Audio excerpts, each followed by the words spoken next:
नमस्कार दोस्तों, आज 10 मार्च है। आज 5 राज्यों के चुनाव के रिज़ल्ट आ चुके हैं। लगभग ये निश्चित हो चुका है कि किस राज्य में किस पार्टी की सरकार बनने जा रही है। इन 5 राज्यों में से 3 राज्य ऐसे हैं जिनके जो चुनाव हुए थे उनका एक मनोवैज्ञानिक विश्लेषण बनता है, क्योंकि कुछ बहुत नया इन राज्यों में घटित हुआ है। इनमें से एक राज्य है पंजाब, जहाँ पे कि आम आदमी की एक पूरी लहर सी चली और उसने पूरा का पूरा पंजाब स्वीप कर लिया है। दूसरा जो है वो उत्तर प्रदेश है, जहाँ पे कि पिछले 30 साल के पश्चात कोई भी पार्टी दोबारा सत्ता में नहीं आई है और कोई भी मुख्यमंत्री दोबारा से मुख्यमंत्री अपना 5 साल का कार्यकाल पूरा करने के पश्चात नहीं बन पाया है। तीसरा राज्य है उत्तराखंड, जहाँ पे कि हर बार कांग्रेस या बीजेपी या कांग्रेस आती रही है। और साथ ही साथ वहाँ पर ये भी रहा है कि जो बड़े नेता रहे हैं, जैसे कि हरीश रावत रहे हैं, या अभी वर्तमान के जो मुख्यमंत्री हैं धामी जी हैं, या खंडूरी जी रह चुके हैं, इन्हें यहाँ की जनता ने हरा दिया है। और ये पार्टी के प्रति ज़्यादा अपना अट्रैक्शन रखते हैं, बजाय कि व्यक्तित्व को किसी बहुत बड़े लेवल पे उभार के ले जाने के। तो इनको हम मनोवैज्ञानिक विश्लेषण इन तीनों राज्यों का इस प्रकार से करेंगे कि क्यों पंजाब में आम आदमी पार्टी एक लहर के रूप में आ गई, कैसे योगी आदित्यनाथ जो हैं वो दोबारा उत्तर प्रदेश के अंदर अपनी पुनः सरकार बना पाए, और उत्तराखंड के अंदर क्या वजह रही कि बीजेपी पुनः सत्ता में आ गई। तो पंजाब की राजनीति को समझने के लिए हमें वहाँ की आर्थिक स्थिति पे, अन्य लोगों ने कि अकाली दल का जो समय था वो काफ़ी भ्रष्टाचार युक्त था, हम इन बातों पे नहीं जाएंगे। हम इकोनॉमिक कंडीशंस और एम्बिशंस, मास एम्बिशंस के ऊपर ध्यान देके चुनाव के ऊपर चर्चा करेंगे कि मास एम्बिशंस क्या होता है, एक पूरे राज्य की एम्बिशंस क्या होती हैं, और उसके आधार पे किस प्रकार से वहाँ की जनता अपनी सरकार चुनती है। तो पंजाब आज से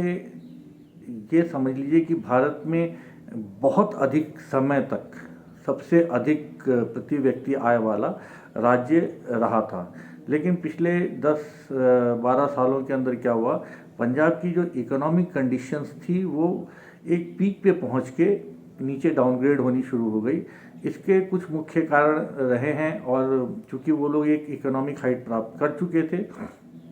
तो उनकी महत्वाकांक्षा, एक सामूहिक जो महत्वाकांक्षा होती है, वो सामूहिक महत्वाकांक्षा भारत के अन्य राज्यों के मुकाबले में कहीं अधिक है। यही बात अगर हम ध्यान दें कि क्यों दिल्ली में आम आदमी पार्टी की इतनी बहुमत से सरकार बनी, और क्यों यही बात पंजाब के साथ घटित होती है, तो दिल्ली भी भारत का सबसे प्रति व्यक्ति आय में नंबर 1 पे अभी भी है, और पंजाब नंबर 1 से होने के पश्चात अब नीचे लुढ़क के 8वें या 10वें नंबर पे आ चुका है। तो दिल्ली के लोगों की जो महत्वाकांक्षा थी कि जीवन में कुछ अधिक मिले, कुछ अधिक करें, वैसी ही महत्वाकांक्षा पंजाब के जो एक बड़ा जो मास है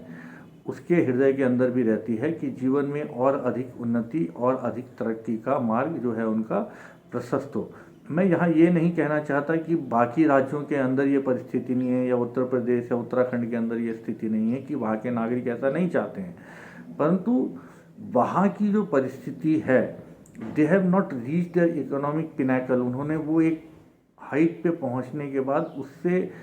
और आगे कहाँ जाए वाली स्थिति के अंदर वो नहीं आ पाए, और पंजाब के साथ इसके विपरीत उल्टा हो गया। वो लोग एक ऊंचाई पे पहुंचने के बाद फिर एक समृद्धता को देखने के पश्चात, और उस समृद्धता के आने के पश्चात नशा किस प्रकार से समाज के अंदर आ गया, और समय के साथ साथ पिछले 10-12 सालों के अंदर पंजाब के अंदर जो विघटन होना शुरू हुआ, वो वहाँ की आम जनता की जो कॉमन इकोनॉमिक साइकोलॉजी है उसके विरोध में जाने लगा। और बदलाव के रूप में उन्हें, चूँकि भारतीय जनता पार्टी जो अधिकतर, अगर कुछ मित्रों को बुरा न लगे तो, धर्म की राजनीति के रूप में ज़्यादा अपने आप को प्रस्तुत कर पाई, इवन दो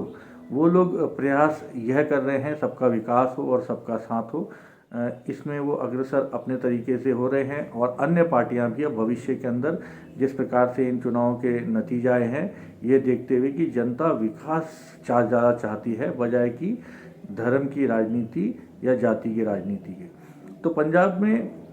जो वहाँ की जनता ने एक जो इकोनॉमिक पिनाकल देखा था, उस इकोनॉमिक पिनाकल को देखने के पश्चात जब उनका डाउनग्रेडेशन हुआ तो उनको बीजेपी या उनके साथ वाले दल अकाली दल इम्प्रेस उतना नहीं कर पाई जितना आम आदमी पार्टी की अच्छी शिक्षा के वादे और अच्छी स्वास्थ्य सुविधाओं और आम जनजीवन की जो वो बातें करते हैं उसने प्रभावित किया। वही बात दिल्ली के साथ भी लागू होती है। वो इस कार्य को कितना आगे लेके जाते हैं ये एक अलग और आने वाला भविष्य तय करेगा। आने वाले समय में वो किस प्रकार से पंजाब को आगे लेके जाते हैं या किस प्रकार पंजाब का शासन चलाते हैं उस पर बहुत कुछ निर्भर करेगा। जनता उनको दिल्ली में केंद्र सरकार, दिल्ली की केंद्र में उनको शासन करते हुए देख चुकी है। कुछ अच्छा कहते हैं, कुछ बुरा कहते हैं, सबकी अपनी अपनी राय है उस बारे में। परंतु दिल्ली में उनके पास ये बहाना होता था कि हमारे पास पूरी ताकत नहीं है, केंद्र सरकार का यहाँ पे बहुत बड़ा दखल होता है, पुलिस हमारे साथ नहीं है। तो Punjab as a whole state उनको एक प्राप्त हुआ है। अब उनको किस प्रकार से वो एक नए बड़े राज्य की इकोनॉमिक कंडीशंस और वहाँ की सिक्योरिटी कंडीशंस और वहाँ की जनरल लाइवलीहुड को इन्हेंस कर पाते हैं, यह एक केजरीवाल का बहुत बड़ा इम्तिहान होने जा रहा है भविष्य के अंदर। अब आते हैं हम उत्तर प्रदेश के अंदर। उत्तर प्रदेश के अंदर भी जो अधिकतर चलता रहा अब तक वो इस प्रकार था, लोग जाति के नाम पे बहुत सारी पार्टी बनी हुई थी। समाजवादी पार्टी हो गई, बहुजन समाज पार्टी हो गई, अपना पार्टी हो गई, जेएलडी, आरएलडी, जो भी नाम रख लीजिए, जितने प्रकार के वर्ग थे उतने प्रकार के उत्थान के वादे करने वाली बहुत सारी पार्टी अब तक के चुनाव के अंदर, यानी 2019 का जो चुनाव हुआ था उस चुनाव से पहले, यानी उत्तर प्रदेश का जो पिछला चुनाव हुआ था जिसके बाद से आदित्य योगीनाथ जी यहाँ के मुख्यमंत्री बने, उससे पहले तक जो सबसे बड़ा फैक्टर रहा करता था वो जातिवाद और धर्म वगैरह हुआ करता था। लेकिन पिछले 5 साल के आदित्य योगीनाथ जी के कार्यकाल के पश्चात लोगों ने जो ये देखा कि सबका साथ और सबका विकास की जो बातें केवल जुबानी बातें नहीं हैं, जो भी सरकार की तरफ से योजनाएं चलाई गई उनमें हिंदू, मुसलमान, अपर कास्ट, लोअर कास्ट, इनका कोई भेदभाव नहीं किया गया और पितु संविधान के तहत रहते हुए सबको साथ में लेके चलने का उन्होंने प्रयास किया। जो सांप्रदायिक दंगे वगैरह हुआ करते थे पहले, उनके ऊपर किसी भी रूप में उन्होंने एक बहुत बड़े तरीके से नियंत्रण पाया और विकास की तरफ उन्होंने जनता का ध्यान केंद्रित किया। हाँ, कुछ समस्याएं रही हैं कि जैसे बहुत सारी नौकरियों का सृजन नहीं हो पा रहा था और जिसको कि विरोधी पार्टियों ने उठाया भी, परंतु वो सारी की सारी बातें योगी आदित्यनाथ का जो कलंक रहित कार्यकाल कहा जाए जिसे, वो रहा, जिसकी वजह से उनको पुनः सत्ता में आने का मौका मिला और उन्होंने जो मुख्यमंत्री दोबारा नहीं चुने जाते हैं उस मिथक को भी तोड़ा। तीसरा आ जाते हैं हम उत्तराखंड के ऊपर। उत्तराखंड के अंदर एक अलग प्रकार की मास साइकोलॉजी काम करती है। इसे मेरे उत्तराखंड के भाई बहन अन्यथा न लें। उत्तराखंड के अंदर व्यक्ति पूजा के बजाय यहाँ पे बड़े बड़े हीरोज़ क्रिएट करने की आदत नहीं रही है। इवन दो दिखाया जरूर जाता है कि they appreciate their big leaders, लेकिन अगर जब चुनने का मौका आता है, हुम दे अप्रिशिएट, जो लोग अपने बलबूते के ऊपर, चाहे विपिन रावत हों, चाहे वो हमारे सिक्योरिटी चीफ हों, नेशनल सिक्योरिटी एडवाइज़र हों, तो वो अपने बलबूते पे जिस भी ऊंचाइयों को उन्होंने प्राप्त किया है वो अपने बलबूते पे प्राप्त किया है, जिसका श्रेय जरूर लेने का प्रयास करती है उत्तराखंड की आम जनता।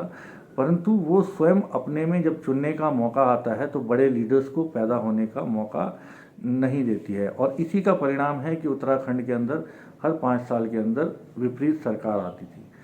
अब यहाँ पे जो मेन साइकोलॉजी वाला प्रश्न आता है वो ये है कि वो जो